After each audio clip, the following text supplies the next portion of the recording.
नमस्कार दोस्तों, कैसे हैं आप लोग सभी। तो मैं फिर आ गई हूँ आप लोग सभी को एक नई कहानी सुनाने के लिए। हाईवे 27 की आखिरी सवारी की अंतिम कड़ी। तो दिल थाम के बैठिए और डर का एहसास करिए। दोस्तों, तुमने कभी महसूस किया है कि कोई तुम्हें देख रहा है जब आसपास कोई भी ना होता हो? अगर नहीं किया है तो कभी रात में हाईवे 27 से होके गुजरना, शायद तुम वापस ना आ पाओ। मैं रमेश पिछले 15 सालों से ट्रक चलाने का काम कर रहा हूँ। मैंने आंखें खोली, चारों तरफ धुआं था, जलने की बदबू और सन्नाटा सा था। मैं सड़क के किनारे खड़ा था। मुझे लगा कि मैं बच गया हूँ, लेकिन जैसे ही मैंने नीचे देखा, मेरे पैरों के नीचे जमीन ही नहीं थी।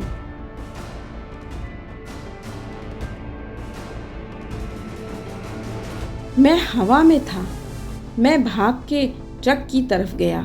वो खाई में गिर पड़ा था और नीचे एक जला हुआ शरीर पड़ा था।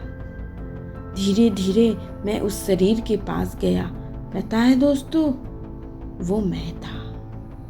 अब मुझे समझ में आ गया कि मैं मर चुका हूँ और अब मैं उसी चक्र का हिस्सा हूँ।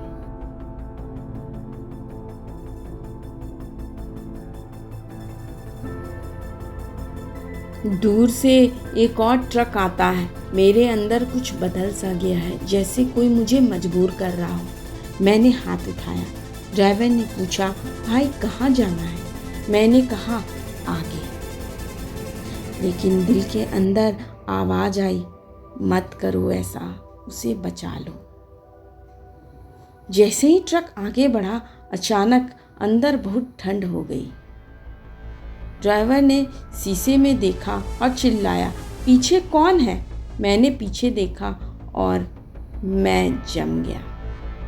इस बार सिर्फ सीमा नहीं थी, पूरा ट्रक आत्माओं से भरा था। कोई रो रहा था तो कोई हंस रहा था, कोई मुझे घूर रहा था। एक बच्चा जिसका आधा चेहरा जला हुआ था, वो धीरे धीरे मेरे पास आया और बोला, भैया हमें घर जाना है। मैंने चिल्लाकर पूछा, तुम सब कौन हो? सीमा सामने आई और बोली, सालों पहले यहाँ एक स्कूल बस का एक्सीडेंट हुआ था।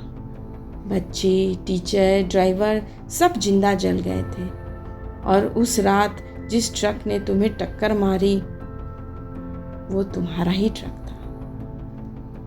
धीरे धीरे मुझे सब याद आने लगा। मैं नींद में था। मैंने ब्रेक नहीं लगाया और मैंने उन सब को मार दिया। सीमा बोली, अब तुम भी वही करोगे, हर रात एक नया ड्राइवर। मैं चिल्लाया, नहीं, ये मैं नहीं करूँगा। मैंने स्टीयरिंग पकड़ा और ड्राइवर से कहा, कूद जाओ अभी। वो मेरे कहने पर कूद गया। अब मैं ट्रक में सिर्फ अकेला था और वो सब आत्माएं। मैंने ट्रक को पूरी स्पीड में सीधे खाई में गिरा दिया। आग, चीखे और फिर शांति।